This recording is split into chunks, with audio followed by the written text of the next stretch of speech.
जिस चीज का हमें इंतजार था एप्पल की आईफोन सीरीज का, तो यार वो तो इस महीने नहीं आने वाली, सितंबर को, अक्टूबर में देखने को मिलेगी, इतना तो हमें पता चल ही चुका है। लेकिन इतना पता चल चुका है कि शायद से आपको 120 हर्ट्ज देखने को मिल जाए। जी हाँ, यानी कि जॉन प्रोसेस जो कि काफी फेमस लीकर है, उन्होंने बता दिया है कि अपकमिंग आईफोन 12 प्रो मैक्स के अंदर आपको 120 हर्ट्ज का डिस्प्ले देखने को मिल सकता है। वेल, इसके बारे में एक बात बता देना चाहता हूँ आपको।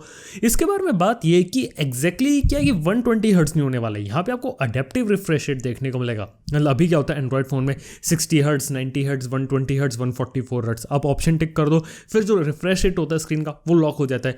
एप्पल क्या करेगी, अडेप्टिव रखेगी। अडेप्टिव का मतलब ये है कि 60 हर्ट्ज से लेके 90 हर्ट्ज, 120 हर्ट्ज, इसके बीच में फ्लक्चुएट करेगा। खैर, इसके बारे में मैं डिटेल में एक वीडियो बनाने वाला हूँ, उसमें आपको समझाऊंगी एक्जैक्टली पीछे की कहानी क्या है।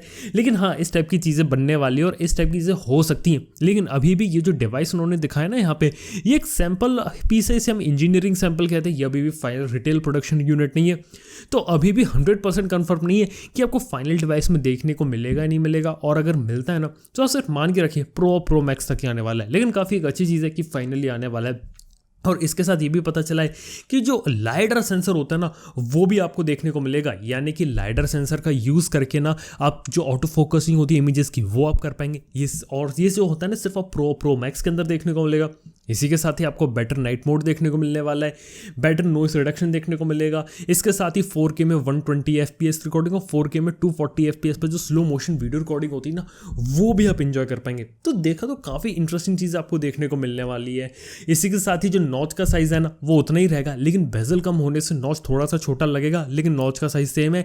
लेकिन जो ट्रू डेप्थ कैमरा सिस्टम, जो फेस आईडी के सेंसर्स हैं, वो थोड़ा अपग्रेड हो गए। यानी कि इस बार क्या है कि किसी भी एंगल पे अगर आपने फ़ोन को पकड़ा है ना, तो वो जल्दी अनलॉक हो सकते हैं। यानी कि टेबल पे किसी का अगर आईफोन पड़ा है, अगर वो उसको अनलॉक करना चाहे तो फेस आईडी तब भी काम करेगा, क्योंकि फेस आईडी का जो एरिया ना, अब उसे पहले से थोड़ा सा ज़्यादा बड़ा कर दिया है।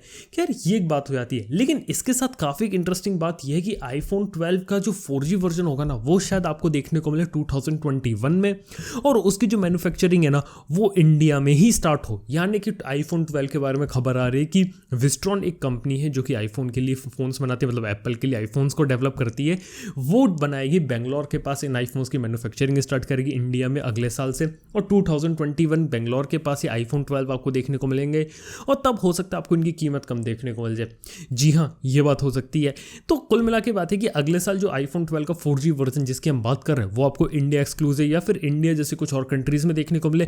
और खास बात ये रहेगी कि उसके अंदर आपको जो प्राइस होता है ना, वो कम देखने को मिले। यानी कि इंडिया में हो सकता है उस वक्त 4G आईफोन 12 जब आए तो उसकी कीमत कम हो जाए। क्योंकि अभी हमने देखा कि रिसेंटली फ्लिपकार्ट पे है ना, जो आईफोन SE ना, वो 35-36,000 का मिल रहा है। अब उसके पीछे का रीज़न ये कि आईफोन SE 2020 का जो प्रोडक्शन है ना, वो इंडिया में स्टार्ट हो चुका है, और अब आईफोन SE 2020 आपको इंडिया में बनता हुआ देखने को मिल रहा है। तो ये काफ़ी अच्छी बात हो जाती है कि अब जो आईफोन है वो धीरे धीरे इंडिया में डेवलप हो रहे हैं, इंडिया में मैन्युफैक्चर हो रहे हैं। और एप्पल भी यही चाहते हैं कि काफ़ी सारे आईफोन्स हैं ना, वो इंडिया में बने, ताकि इंडिया में वो अपना रिटेल स्टोर खोल सके। वहीं बात करेंगे हम रिटेल स्टोर की, तो ऑफिशियली कंफर्मेशन आ चुका है कि एप्पल का जो ऑनलाइन रिटेल स्टोर है वो ओपन होने वाला है इस साल। यानी कि अभी क्या होता है, apple.com पे आप वेबसाइट पे अलग अलग आईफोन के मॉडल्स, मैकबुक, आईपैड, ये सब चीज़ें देख पाते हैं। इनको आप खरीद नहीं सकते। यूएस में जाओगे तो आप खरीद सकते हो। अभी इंडिया में भी इसका ऑनलाइन स्टोर स्टार्ट होगा, और इंडिया में भी अगर कोई एप्पल की वेबसाइट से कोई चीज़ ऑर्डर करना चाहे ना, तो वो कर सकता है। मतलब आप ऐसे समझिए, जैसे अभी me.com हो गई, realme.com हो गई, इनकी वेबसाइट से भी आप फ़ोन वगैरह खरीद सकते हो ना, सेम आप apple.com से भी फ़ोन खरीद पाओगे। ये काफ़ी बड़ी चीज़ है, क्योंकि फिलहाल को एप्पल को अपना खुद का स्टोर खोलने में परमिशन देखने को नहीं मिली थी। यानी कि एप्पल चाहती थी कि इंडिया में वो अपना रिटेल स्टोर खोले, ऑनलाइन स्टोर भी खोले, फिजिकल स्टोर खोले। प्रॉब्लम ये थी कि ऑलमोस्ट 60 to 70% जो पार्ट्स, जो चीज़ आप बेचना चाहते हो ना, वो आप लोकली सोर्स करो। ये कैसा रूल था। अब धीरे धीरे आईफोन्स अगर इंडिया में बनने लगे तो इससे एप्पल को एक एज आ गया, और एप्पल जो है ना, धीरे धीरे अपने जो प्रोडक्ट्स है वो डायरेक्टली आईफोन और एप्पल की जो वेबसाइट होती है उसके थ्रू लॉन्च करेगी। मतलब कि अपकमिंग आईफोन्स हो सकता है कि आईफोन 12 सीरीज़ का जो लॉन्च है वो एप्पल की वेबसाइट के द्वारा किया जाए इंडिया में, और एप्पल की वेबसाइट पर वो इनिशियली आपको सबसे पहले देखने को मिले। जी हाँ, ये बात हो सकती है। इसके साथ ही खास बात यह कि खुद की वेबसाइट ओपन होने से जो थर्ड पार्टी पार्टी रिटेलर्स होते हैं ना, यानी कि बीच का जो मिडिल वैन वगैरह होता है, वो सारी चीज़ें जब रिमूव हो जाती तो ऑब्वियसली फ़ोन की कीमत पे इसका इम्पैक्ट पड़ता है। अब वो एप्पल के ऊपर है, क्या वो उतना प्रॉफिट रखना चाहती है या फिर थोड़ा डिस्काउंट लगा के लोगों को थोड़ा सस्ते में फ़ोन बेचना चाहती है। अगर आईफोन इंडिया में बने और आईफोन का एप्पल अपनी वेबसाइट के थ्रू खुद बेचे तो हो सकता है आईफोन की कीमत हमें लगभग उतनी ही देखने को मिले जितनी आपको यूएसए में देखने को मिलती है। कुछ इस टाइप की चीज़ें हो सकती है। ये काफ़ी इंटरेस्टिंग बात हो जाती है। खैर काफ़ी मज़ेदार चीज़ है। वैसे यहाँ पे सिर्फ एक बात ऐड करना चाहूँगा मैं यहाँ पे, वो ये है कि अभी के समय में क्या होता है कि अपन एप्पल के ऑनलाइन स्टोर की बात कर रहे हैं, जो आपको शायद आईफोन 12 का लॉन्च अक्टूबर या दिवाली के अराउंड देखने को मिलेगा। लेकिन एक और बात यह है कि अगले साल तक आप एक्सपेक्ट कीजिए कि एप्पल का पहला फिजिकल स्टोर आपको देखने को मिलेगा। फिलहाल के लिए इंडिया में बात करें एप्पल के फिजिकल स्टोर से, पर वो रिटेलर बेस्ड है, कोई थर्ड पार्टी कंपनी उसको ओन करते हैं और एप्पल जैसा लुक एंड फील देती है। अभी भी इंडिया में एक ऐसा स्टोर मौजूद नहीं है जो एप्पल खुद बनाए, मतलब कि जैस टाइप का, मतलब यूएस की जो ओरिजिनल एप्पल है ना उसका खुद का स्टोर की फर्स्ट पार्टी स्टोर की बात करो जिसे एप्पल ने खुद बनाया A to Z, उस टाइप का स्टोर अभी तक देखने को नहीं मिला होगा। सारी बातें सही तो शायद अगले साल, जो कि शायद मुंबई में आपको देखने को मिल जाए पहला इंडिया का एप्पल स्टोर। जी हाँ, फिजिकल स्टोर की बात हो रही है। एक बार इंडिया में बस स्टार्टिंग हो जाए तो फिर आपको धीरे धीरे आपको देखने को मिलेंगे। हाँ, लेकिन वो भी काफ़ी एक्साइटिंग चीज़ होगी देखने वाली, क्योंकि वहाँ पे आप टच फील कर सकते हो लेटेस्ट एप्पल के प्रोडक्ट्स को और काफ़ी सारी चीज़ें एक्सपीरियंस करने वाली होगी। खैर देखते आगे की कहानी क्या रहती है। और इसी के साथ ही बात करें तो आज ना आपको ज़ेनफोन 7 सीरीज़ का लॉन्च देखने को मिला, लेकिन ये इंडिया में नहीं, ताइवान में हुआ है। बात करें 7 और 7 प्रो की, काफ़ी सिमिलर फ़ोन है, काफ़ी सही स्पेसिफिकेशन लाते हैं, डिफरेंस बहुत माइनर हो जाता है। जैसे की बात करें ज़ेनफोन 7 प्रो में, दोनों के अंदर आपको एक एमोलेड डिस्प्ले देखने को मिलता है। जी हाँ, 90 हर्ट्ज का एमोलेड डिस्प्ले देखने को मिल रहा है, ये काफ़ी अच्छी बात है। कॉर्निंग गोरिल्ला ग्लास 6 से प्रोटेक्टेड है। स्नैपड्रैगन 865 में देखने को मिलता है ज़ेनफोन 7 में। ज़ेनफोन 7 प्रो में देखने को मिलता है आपको स्नैपड्रैगन 865 प्लस। पहला डिफरेंस ये रहा। बाकी दोनों के अंदर आपको LPDDR5 रैम देखने को मिलती है। ज़ेनफोन 7 6GB रैम में भी अवेलेबल है। ज़ेनफोन 7 प्रो में सिर्फ आपको 8GB रैम देखने को मिलेगी। इसके साथ ही 128GB की स्टोरेज रहेगी UFS 3.1 based. 7 pro 256GB UFS 3.1 के साथ है। दोनों में 5000 mAh की बैटरी, 30 वाट की चार्जिंग। कैमरास की बात करें तो ज़ेनफोन 7 में आपको EIS है, ज़ेनफोन 7 प्रो में आपको OIS देखने को मिलता है। और अगर बात करें कैमरा सेंसर की ना, तो यहाँ पे आपको 64 मेगापिक्सल का मेन कैमरा देखने को मिल रहा है और ट्रिपल कैमरा सेटअप है, यानी कि अल्ट्रा वाइड एंगल लेंस देखने को मिल रहा है और एक टेलीफोटो जूम लेंस देखने को मिल रहा है। जी हाँ, ये बात हो जाती है। इसके साथ ही ऑलमोस्ट सिमिलर चीज़ें आपको देखने को मिल रही है और जो वेट है ना दोनों ही फोन्स का वो ऑलमोस्ट सिमिलर है, 230 ग्राम्स का।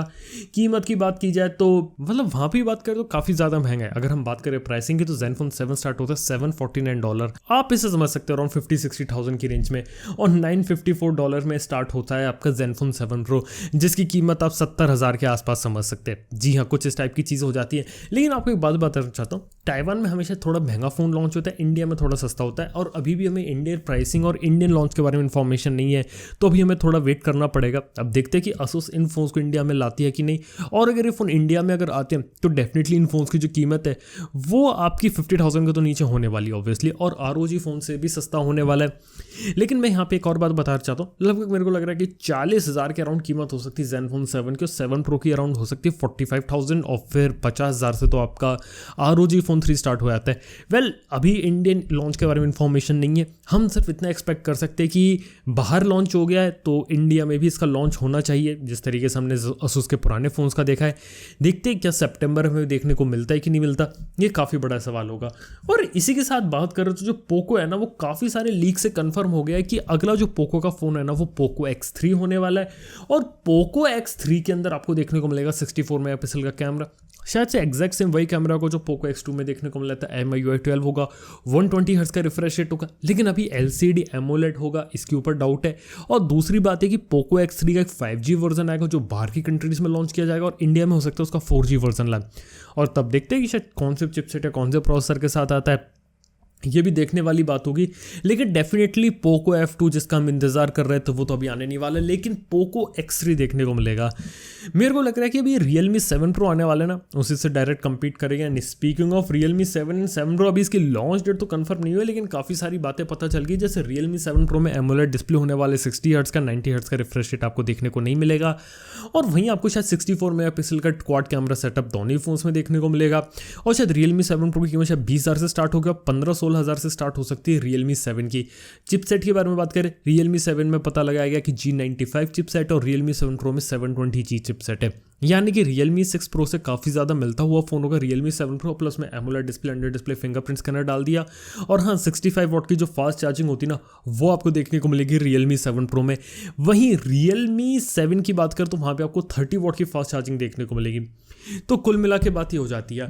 अब देखना है कि आखिर इनका लॉन्च कब होता है, इनकी प्राइसिंग क्या रहती है, और एग्जैक्टली इसके अंदर कैमरास के अंदर कोई इंप्रूवमेंट आता है कि नहीं आता। क्योंकि अभी तक हम जो बातें सुन रहे हैं ना, वो लग रहा है कि 64 मेगापिक्सल का क्वाड कैमरा सेटअप दोनों ही फोन्स में, और 64 मेगापिक्सल का जो मेन कैमरा है ना, वो लग रहा है कि शायद Realme 7 में हो सैमसंग का सेंसर, और 7 Pro में शायद पहली बार आपको सोनी का इमेज सेंसर 64 मेगापिक्सल का देखने को मिल जाए।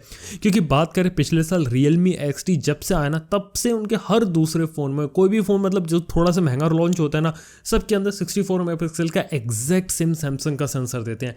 अब लगता है कि सेंसर चेंज करने की बारी आ गई है। देखते हैं Realme 7 में कौन सा होता है, 7 Pro में कौन सा होता है। अगर सोनी का इमेज सेंसर रहता है तो काफ़ी अच्छी बात है। क्या इमेजेस की क्वालिटी अच्छी हो पाती है कि नहीं हो पाती। वैसे बात की जाए तो फर्स्ट वीक ऑफ सितंबर में इसका जो लॉन्च है उसे कंफर्म किया गया है। और एक और बात यह कि Realme 7 Pro 7 का जो लॉन्च है वो शायद इस बार सलमान खान भी, मतलब जो सलमान खान के साथ तो ऐड बनाया था ना Realme 6 Pro वाला, ठीक वैसा ही कुछ इस बार भी करेंगे। और 7 Pro का जो लॉन्च है ना, वो शायद आप समझ सकते हैं कुछ वैसे ही होगा, मतलब फर्स्ट वीक ऑफ सितंबर बोला जा रहा है। अभी थोड़ा वेट करते हैं, देखते हैं इस बार Realme क्या करने वाली है। और इसके साथ ही बात करें तो जो एयर पावर के बारे में हमने सुना था ना, तो एयर पावर थी वो कैंसिल हो चुकी थी एप्पल की। लेकिन अभी हमने एक चीज़ सुनी है, एक एरा कंपनी जो कि अपना फ्री पावर लेके आई है, यानी कि एक चार्जिंग मैट है जहाँ पे आप आईफोन या कोई भी डिवाइस जिसमें वायरलेस चार्जिंग सपोर्ट है वो रख दो, वो उसका आप किसी भी एंगल पे कहीं भी रखोगे ना, वो चार्ज होगा। और एक साथ आप मल्टीपल डिवाइसेस को भी चार्ज कर सकते हो। यहाँ तक कि अगर आपने मल्टीपल फोन्स रख दिए या फिर मल्टीपल वायरलेस ब्लूटूथ ईयरफोन्स रख दिए, वो भी चार्ज होंगे। ये काफ़ी एक इंटरेस्टिंग प्रोडक्ट है।